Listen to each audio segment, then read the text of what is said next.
Romanos capítulo 12.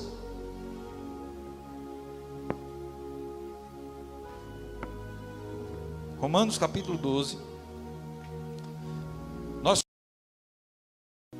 na quarta retrasada, de 2 versículos só. Foi o versículo 1 e 2. Não deu para ir mais além do que isso. Romanos 12, 1 e 2. Sim ou não? Alguém lembra?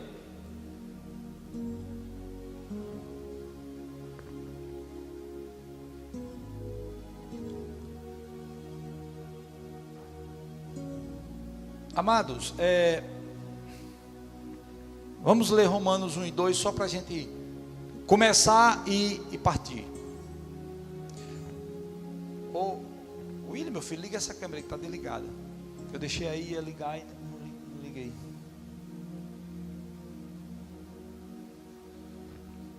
Amém, amados?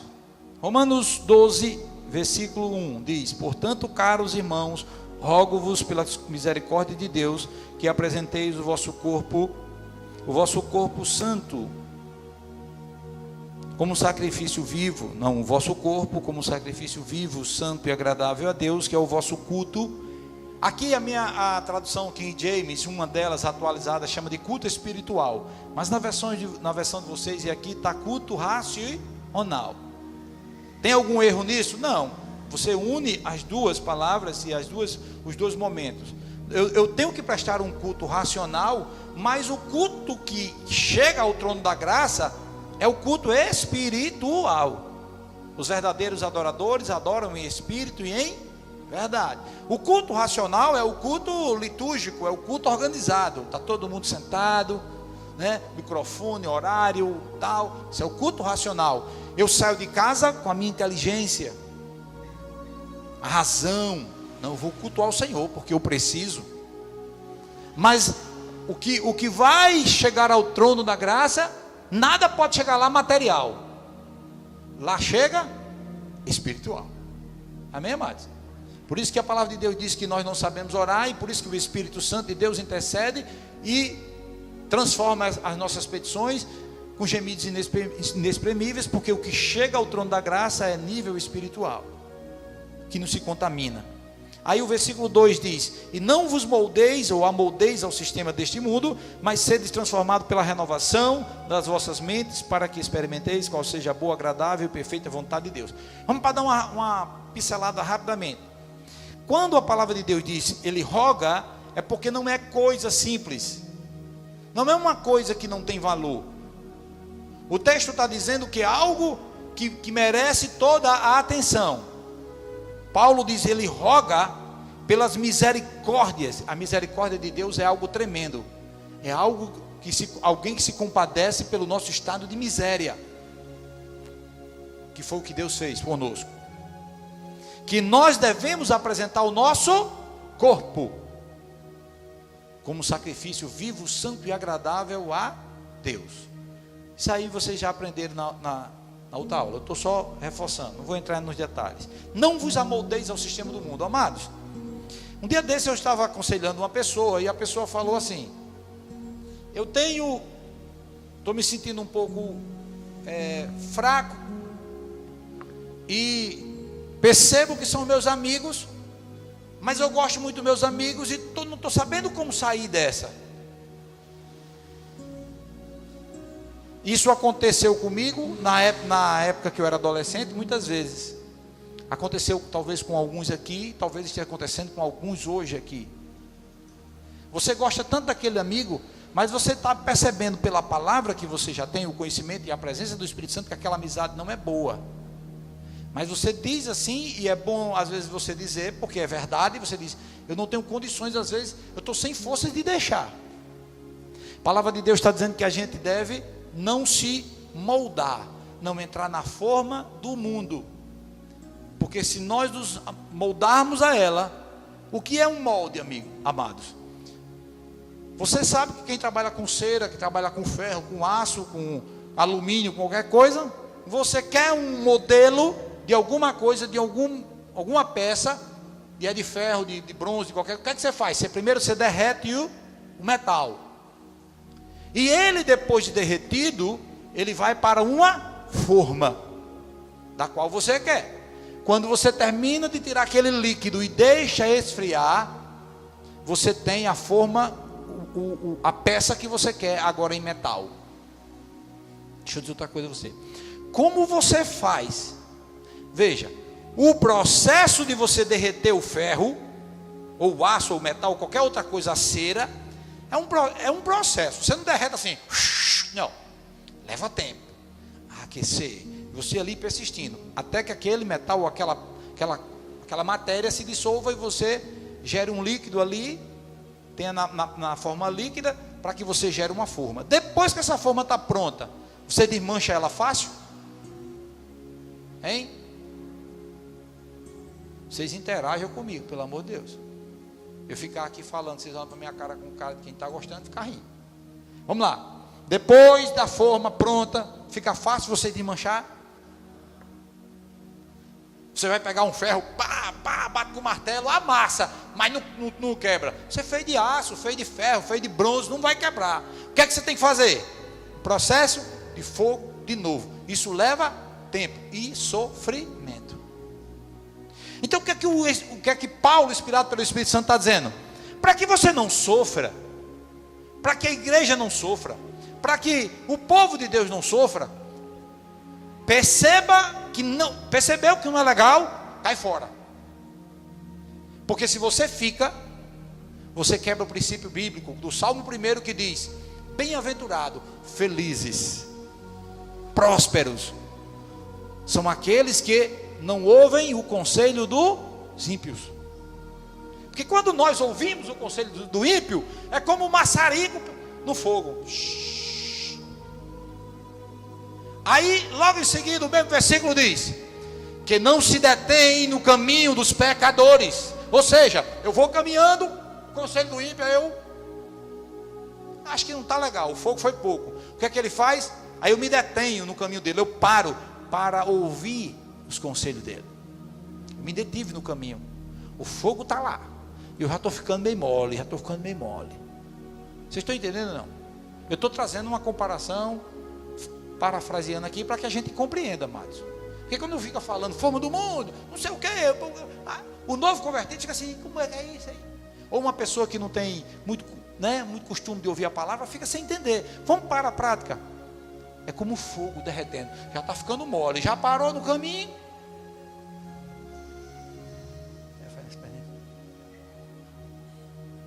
Aí o salmista, usado pelo Espírito, diz: e nem se assenta na roda dos escarnecedores. Amado, quando nós sentamos na roda dos escarnecedores, dos nossos amigos, aquele que a gente ama tanto, a gente já está tão molinho, que para o diabo pegar você e eu, e colocar na forminha dele, fazer assim, ó. Aí, e lá só para logo, que é para endurecer. Aí fica aquela pessoa que não sabe mais quem é em Cristo. Vem para a igreja, mas não sabe mais quem é em Cristo. Por quê? Porque entrou na forma do mundo. Amém, amados? Então vamos adiantar, né? O versículo 3 diz assim: porquanto pela graça que me foi concedida, exorto a cada um de vós, que não considere a si mesmos além do que convém, mas ao contrário, tenha uma autoimagem equilibrada, de acordo com a medida da fé que Deus lhe proporcionou. O cristão deve ser uma pessoa que tem uma visão correta de si mesmo. E aí nós vamos destacar 2 pontos. Vou repetir de novo: o cristão deve ter, sabe, um senso crítico, fazer uma autoanálise dele próprio, de forma equilibrada, de forma justa. Vamos falar aqui 2 pontos.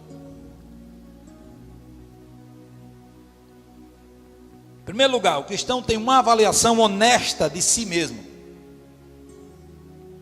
Quando eu vou aconselhar alguém, geralmente eu faço uma oração antes, pedindo ao Espírito de Deus que me dê sabedoria, porque a gente não sabe, amados, de resolver todas as coisas, não sabe. Porém, como Deus me colocou como sacerdote, eu tenho que ter humildade de colocar nos pés dele: Senhor, eu não sei resolver. Embora tenha uns 50 anos de idade, já vivi alguma coisa, mas tem coisa que eu não sei resolver. E nem sempre o meu conselho da experiência de vida vai servir para aquela pessoa, e é um conceito divino, apropriado para aquele momento. Amém, amados? Então a gente precisa ser honesto. Você só alcança misericórdia se você for honesto. O salmista diz: enquanto escondi o meu pecado, enquanto camuflei meu pecado, os meus ossos apodreciam em mim, dentro de mim. Mas na hora que eu confessei os meus pecados, me arrependi, eu fui curado, alcancei graça e misericórdia.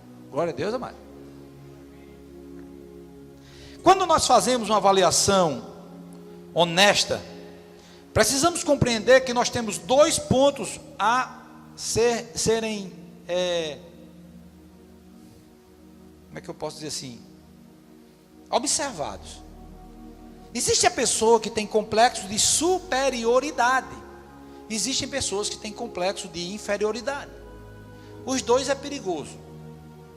Por isso que o apóstolo está dizendo assim, no versículo 3, porquanto pela graça que me foi concedida, exorto, chamo você a atenção, oriento você, para que cada um não considere a si mesmo além daquilo que convém. Complexo de superioridade, irmão. Tem gente que acha que tudo faz melhor do que o outro, ou melhor do que o outro. Você precisa compreender que você faz parte de um corpo, como igreja. Eu não estou falando no seu lugar de trabalho. Se no seu lugar de trabalho você tem complexo de superioridade, você vai ter inimigos todo o tempo. Porque ninguém suporta trabalhar com alguém com complexo de superioridade. Né, Fabiana? Não, porque se for eu. Quer dizer, a pessoa fica com nojo daquela pessoa. E vai trabalhar ao ponto, alguns do mal, vão trabalhar ao ponto a tentar destruir aquela pessoa. Então você, a questão agora uma aula também para o dia a dia, para o trabalho, em casa, no colégio, com os amigos. Para com isso. Para com isso. Você que se acha, não se ache não. A Bíblia está recheada, desde o Primeiro Testamento ao Segundo Testamento, estão recheadas assim: deixem que as pessoas te elogiem. Não elogie a si mesmo. Isso já está mostrando que você tem um problema. Você não é autoconfiante, você não se garante. Você precisa se garantir dizendo ao povo que você é. Então Paulo está nos chamando a atenção para que a gente tenha um equilíbrio, nem tenha complexo de superioridade e nem de inferioridade. Warren Wiersbe diz corretamente que os dons espirituais são instrumentos que devem ser usados para edificação, e não brinquedo para recriação, nem armas de destruição. Aqui quando eu trouxe agora essa questão para os dons, é porque estamos aqui tratando também da questão da igreja. Paulo está chamando a atenção para aquilo que nós recebemos de Deus, de acordo com a medida da fé que Deus lhe proporcionou. Pois assim, o versículo 4, como em um corpo temos muitos membros, e todos os membros não têm a mesma função, assim também nós, embora muitos, somos um só corpo em Cristo, e cada membro está ligado a todos os outros. Quando Deus te dá um dom, amado, que todos nós temos dons, como Paulo está dizendo, a medida da fé que foi dada a cada um. Você quer ver? Eu não consigo pregar como Danúbio, não consigo. Aquele homem conhece a Bíblia, de Gênesis a Apocalipse. Você citar qualquer versículo, qualquer capítulo, qualquer livro, ele vai dizer o que está lá, irmão. Diga aí o que está lá em Números 24, 13. Ele vai dizer, está assim, assim, assim, assado. Aí agora lá em Osés, sei o que ele vai dizer, está assim, assado. E ele é um evangelista, ele prega, e vê como é, né? O maguinho daquele prega, acha bom demais. Não adianta eu querer ser ele, porque Deus chamou ele para aquele negócio. Amém, amado? Se eu for fazer, irmão, não combina, não vai dar certo. Porque a unção e a graça que foi dada a ele, não foi dada a mim. Mas aqui pode ter nesse meio aqui, muitos com a mesma unção, com a mesma habilidade de Danúbio. Então, o meu é diferente. Como eu tenho dito a vocês, eu toco, mas não tenho dom de tocar. Eu toco de teimoso, porque eu insisti muito. Passei muitas noites, desde menino, muitas noites de madrugada, e trabalhava tocando para aprender alguma coisa. E toco ruim. Canto misericórdia. Não é a minha praia. Mas quando chega alguém aqui que toca diferente, você já nota. Até o leigo mudou. Que canta, pega no microfone, tem uma unção. A medida da fé que Deus deu a ele, a ela, foi para cantar. Amém, amados? Então, quando você sabe disso, aí você fica assim, Senhor, agora na cabeça de vocês, qual é o meu dom? Jesus, qual é o meu chamado mesmo, hein? Fica ou não fica, amado? Fica. Não se preocupe muito com isso. Seja sincero em falar com o seu Pai, ao Espírito que habita em você, e você vai ver que algo queima em seu coração, inclinado para alguma coisa. Aí você tem que compreender que ali é o Espírito de Deus lhe direcionando para aquele negócio, amém, amados? E as pessoas ouvem, as pessoas veem em você aquele chamado que já fervia no seu coração. O que é que você faz? É a confirmação do Espírito. Aí você faz igual aquele ditado bíblico que diz: vai que é tua, Tafarel. Não tem um ditado bíblico assim, né? Vai que é tua, Tafarel. Vocês estão aqui, amado? Mas tem pessoas que querem insistir num chamado que não foi direcionado por Deus. Aí também tem o outro perigo nessa passagem aqui, que é o complexo de inferioridade. Eu não posso, eu não sei nada, pastor, não sei nada. Olha, eu não sei nem como é que Deus me salvou, viu? Porque pensa, eu sou insossa de tudo. E o pior é que você olha para a cara da pessoa e diz: rapaz, não é que é verdade? Fica bem insosso, é a mulher insossa. Ei, mas sabe o que é? Complexo de inferioridade. O Espírito já fala, o Espírito já direciona, já impulsiona, mas a pessoa teima em não fazer. E diz mais: não tenho chamado para isso. Amém, amados? Eu não estou dizendo que ela tenha complexo de inferioridade, mas eu vou dizer aqui: um dia Isabel dirigiu, primeiro culto de mulheres, segundo culto de mulheres, não sei como, primeira vez que essa mulher dirigiu o culto, foi uma bênção, uma alegria, sorrindo assim, aquele negócio bem bonito, né? E foi uma bênção, foi ou não foi, igreja? Quem estava aqui no dia que, levanta a mão, só os que estavam aqui, que Isabel dirigiu o culto de mulheres? Tinha quase ninguém. Esse povo tudo é novo, é? Sabe o que foi que ela fez com isso? Ela enterrou. Ela passou muito tempo, muitos anos no outro ministério, sem não pegar. Se desse, ela não pegava no microfone para nada, amados. Aí possa ser que na cabeça dela, ela olha e vê alguém tocando. Ai, como eu queria tocar. Ai, como eu queria cantar. Aí muitas vezes esquece que o Espírito já tocou para que ela faça aquilo que ela fez, e fez muito bem feito. E não fez bem feito porque ela não. É porque como ela se entregou a Cristo, se entregou ao Espírito Santo, o Espírito Santo foi e fluiu nela. O vento entendeu? Da unção. Aí ela, habilidade, agora vamos ouvir fulano de tal, não sei o que, amém, glória a Deus. E aquele culto feliz, foi uma bênção, irmão. Mas a gente tem, eu não estou dizendo que ela tenha complexo de inferioridade, mas possa ser que, e tem um grande risco, e não é o caso dela não, mas tem um grande risco de pessoas que têm complexo de inferioridade. Sabe o que é, amado? Não foi o caso dela não. É canalizar ao outro o seu não fazer aquilo que Deus lhe chamou. Você conhece alguém que diz: mulher, eu não faço porque fulano me pediu, eu não faço porque fulano matou meu chamado, eu não faço porque fulano enterrou. enterrou meus talentos. Você já ouviu alguém dizer isso, amado? Ou não?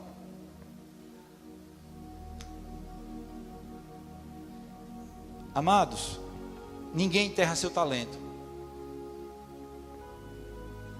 Deus, quando chama, a Bíblia diz, Ele capacita, Ele qualifica, Ele equipa, e Ele dá sempre suporte, está ao seu lado. Você sabe qual é a função, amado, do Espírito Santo? Alguém sabe o que significa Paráclito? Alguém sabe, amado? Só Fabiana, né, eu acho. Fernandinha. Mas elas são tão modestas que não levantaram a mão. Você sabe qual é a função do Espírito Santo, amado? Paráclito. O que é Paráclito, pastor? Nome bonito, né? Ou feio? Ajudador. Paráclito é ajudador. É o que fortalece. É o que está do lado. É o que lhe ajuda. É o que lhe dá força. É o que lhe encoraja. É o que lhe capacita. É o que lhe dá suporte. É o que lhe equipa. É o que lhe envia. Que dá poder. Amém, amado? Você quer mais alguma coisa? E a pessoa que tem complexo de inferioridade esquece que no momento que entregou a sua vida a Cristo, deixou de ser criatura, alma vivente, e passou a ser filho do Altíssimo, irmão de Jesus Cristo, o Nazareno, o Todo-Poderoso, o Emanuel, o Cordeiro de Deus, o leão da tribo de Judá. Amém, amados? Aquele que foi encontrado, só Ele, a capacidade de abrir o livro e desatar os selos. Quando nós entendemos isso, aí a gente levanta a cabeça.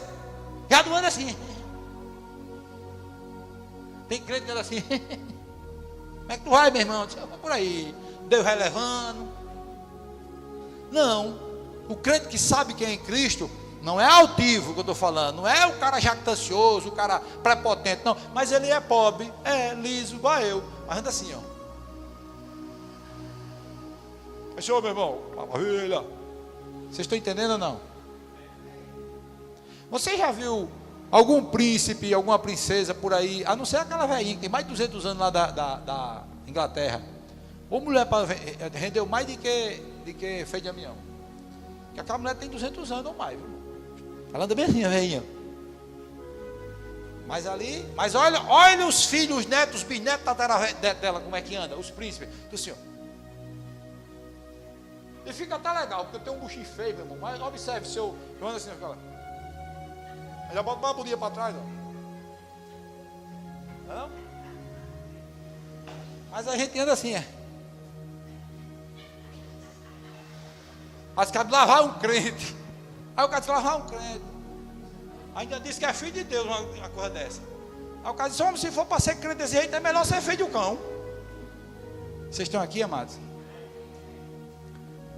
Vocês compreendem que o apóstolo Paulo está me chamando a atenção, chamando a sua atenção para dizer assim: em você foi colocada uma medida de fé. Não há um salvo, um filho de Deus sem dons. Não existe. Não existe filhos de Deus sem dons, sem chamado. Em todos nós, a palavra de Deus está dizendo para Paulo: foi colocado em mim, você, uma medida de fé. Agora cabe a mim e a você, como Pedro diz, que eu possa multiplicar a minha fé, que eu possa aumentar a minha fé, arraigar a minha fé, firmar a minha fé em Cristo e saber quem eu sou nele. Até Pedro e João, os apóstolos, receberem do alto o Espírito Santo, eles ficaram perdidos quando Jesus foi ao céu. Ficaram todos assim, agora, tudo escondido, trancado dentro de uma casa, com medo de morrer também. Mas a Bíblia diz que quando o Espírito Santo desce sobre eles e enche ele de poder e autoridade, ei, lá vai Pedro e João entrando no templo, ó, 3 horas da tarde. Por isso que nas tardes de refrigério aqui, na sexta-feira, eu gosto muito, irmão, porque eu só me lembro Pedro e João entrando no templo às 3 horas da tarde da Bíblia, 3 horas da tarde. Aí eu acho legal demais os cultos aqui das mulheres. Se vocês quiserem vir, venha, que é bom. Aí, lá vai João, olha, Pedro e João, Pai, Jesus é maravilhoso. Rapaz, tu viu? Ele disse que foi o céu, mas vai voltar a preparar lugar para nós. Olha que maravilha. E o Espírito Santo já veio. Tu viu que poder? Foi fogo. Rapaz, aquela pregação que eu fiz, a primeira que eu fiz, analfabeto de tudo, 5.000 almas, pai. Meu amigo, tu viu? Rapaz, e eu falei grego, hebraico, alemão, português, ciência, espanhol. Eu falei todas as línguas que tinha no mundo, até da Índia, que eu não sei nem que. Mas tu viu? Aí eles passam, está lá um paralítico, sei lá quantos anos estava lá, cada ano lá. Eles olham assim, ó. Conhecia já eles, vivia lá muitos anos, aí ele para. Aí o paralítico, ei, uma molinha aí, boa coisa. Irmãos, quando você sabe quem você é em Cristo, você não tem esmola para dar a ninguém. Você tem a palavra que é viva, que é poder, que transforma, que cura, que liberta. Irmão, você sabe por quê? O diabo, quando pega uma pessoa, pode estar possessa com milhões de... Você sabe o que é uma legião, irmão? Quando diz assim, uma legião de demônio, é no mínimo 6.000 demônios numa pessoa. Um demônio só faz um estrago, imagina uma legião, 6.000 demônios numa pessoa. Mas deixa eu dizer uma coisa, qualquer um de vocês aqui, precisa ser pastor, diácono, presbítero, não tem medo disso não. Qualquer um filho de Deus aqui, na medida de fé que foi dada e a presença do Espírito Santo, o cabo endemoniado, a mulher endemoniada, a criança endemoniada, não quero saber com os demônios tem, nem vou bater papo com o demônio, que eu não quero intimidade com o demônio. Quantos se levantarem num homem e numa mulher? Você se acha o mais fraquinho, olha para a cara dele ou dela assim, mas não é com ódio dele nem dela, é quem está nele, amém, amados? Não mude o processo. Aí você diz, Satanás, os seus anjos, eu não sei quanto tem, nem quero saber. Eu só sei de uma coisa, sai agora em nome de Jesus. Esse glória a Deus foi tão fraco, que eu estou achando que até o demônio está rindo de mim.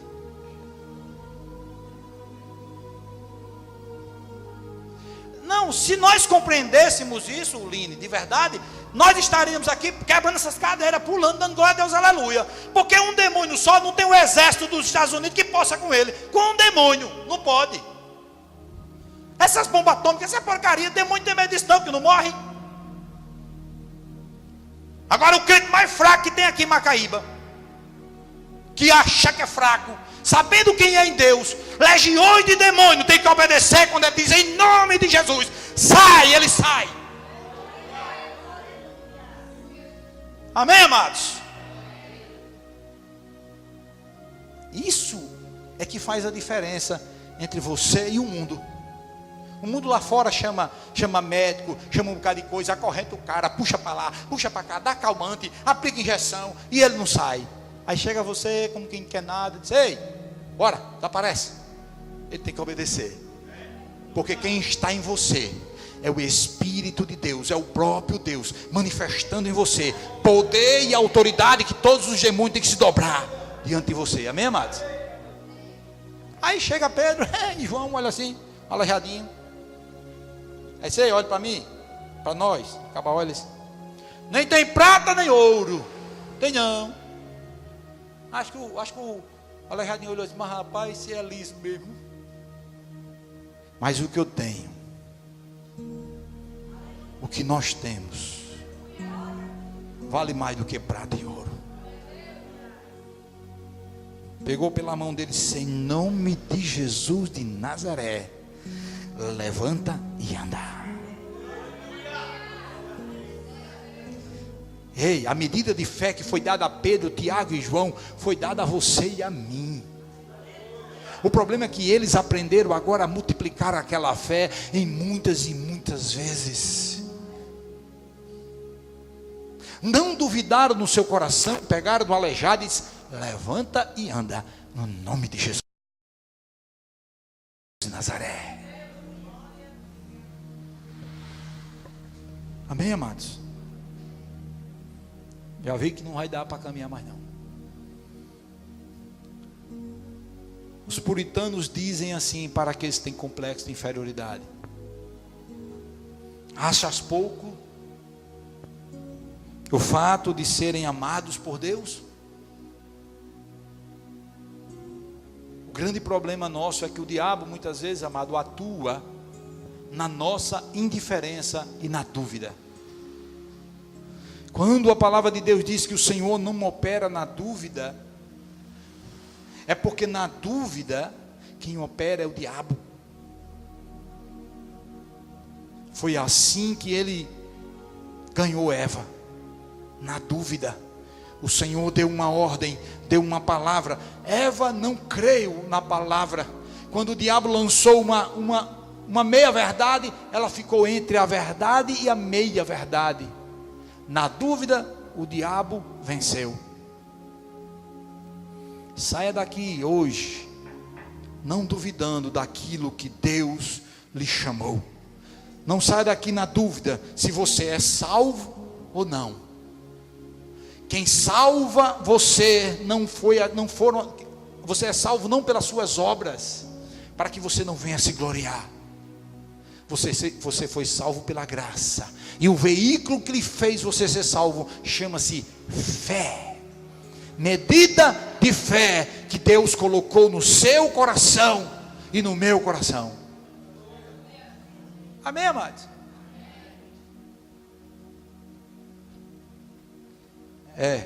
Não vai dar nem para esticar não. Eu fiz até o 20 e pouco, mas não vai dar não.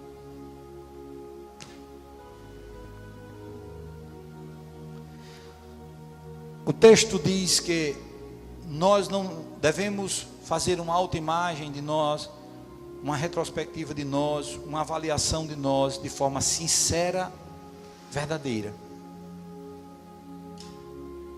Você não pode ter em você um espírito de superioridade e muito menos também de inferioridade. O que eu e você precisamos é ter um equilíbrio. Tudo que acontece na minha vida é porque o Senhor me capacitou e me capacita a fazer. Nunca vem de você. O que vem de você e de mim é a disponibilidade de dizer assim: Senhor, eis-me aqui, usa-me, eu sou o teu servo, eu sou a tua serva. Ei, eu quero ser o veículo de bênção na terra, para que o teu reino seja glorificado. Amém, amados? Aí quando você se dispõe, aí o Espírito diz: pronto, é só o que eu queria ouvir de você. Disponibilidade. Dizer: eis-me aqui. Quando o Senhor chama Isaías diz: Senhor, eis-me aqui. Quando o Senhor chama Samuel, criança, diz: eis-me aqui, fala, que o teu servo ouve. Quando o Senhor chama Jeremias: eis-me aqui. Aí cada um vão apresentar. Quando Deus chama Moisés: eis-me aqui. Aí cada um vai apresentar as suas falhas, as suas limitações. É assim com vocês, amigos, é assim comigo. Eu nunca quis ser pastor na minha vida, nunca. Eu acho que quem me conhece assim fora, minha mulher, Fernanda e coisa. Passei 5 anos no ministério, amado, que desde o primeiro dia que o pastor queria me consagrar pastor. Eu digo: você é doido, é? Eu me livro. Nunca quis. E eu digo ainda até hoje: eu fico: Jesus, será que eu tenho chamado mesmo? Porque eu sou meio seco, não sei pregar essas coisas, né? E não agrado. E nunca quis. Mas no dia que eu parei de lutar contra o chamado de Deus, e disse: Senhor, eis-me aqui. Aí eu estou aqui, amados. Amém? E depois disso eu escutei tantas pessoas dizer que do jeito que você vai acabar o mistério, viu? Você vai expulsar todo mundo. Você faz isso aqui. Porque as igrejas agora inventaram um jeito de atrair as pessoas.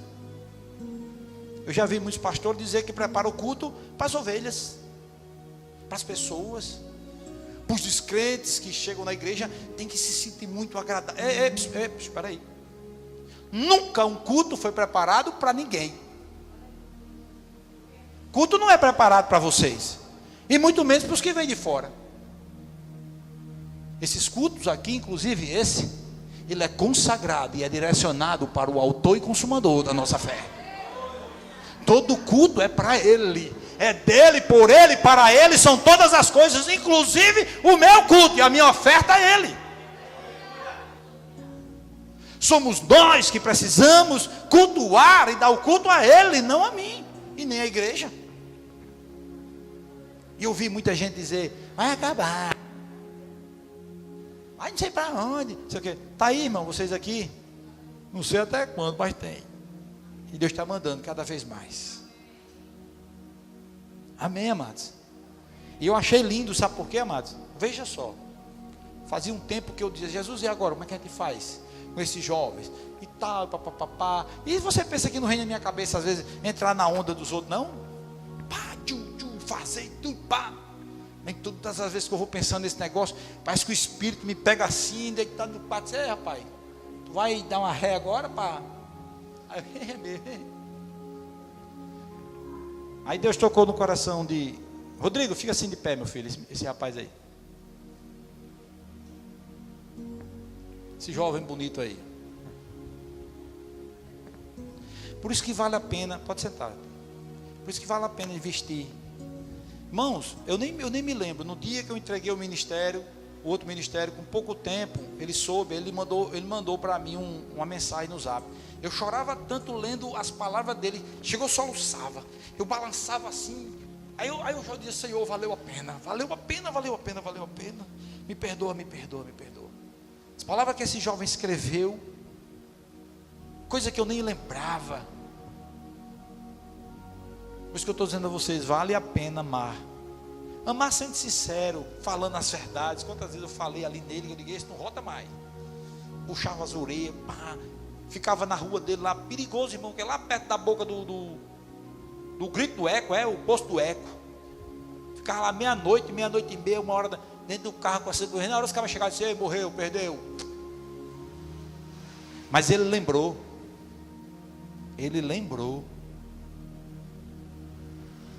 Aí Deus usa esse jovem. Outra menina lá, eu já ouvi dizer que usou mais outros, olha, maravilha, para fazer um projeto aqui na igreja com jovens. E eu estava trepado aqui, colocando essas luminárias aqui. Ele passou, aí ficou me ajudando a manhã todinha. Rodrigo, pega esse negócio ali. Rodrigo, esse aqui ali. Diga, Rodrigo, vai ficar invocado, porque eu estava lá em cima, trepado, morrendo de medo. E José só mangando eu lá, remendando os fios ali. O cabo com medo de altura, trepado no meio da rua, mexendo com a eletricidade. E ele ainda dizia, mas vai desligar a energia? É muito fraco. Aí eu, para mostrar que era forte, fiz a instalação com a energia ligada. Morro agora não, Jesus. Mas encurtando, depois daquilo ele foi para casa, voltou para fazer a mudança, e já vinha com um projeto que eu quero crer que é de Deus, na mente dele e da outra pessoa, para implantar nessa igreja. Amém, amados? Então, fique firme no propósito que Deus lhe chamou, e não entre na onda dos outros, não. Você tem que saber quem você era em Deus, e Deus vai te honrar. Diga amém, amados. Aprenderam alguma coisa? Não? Amém.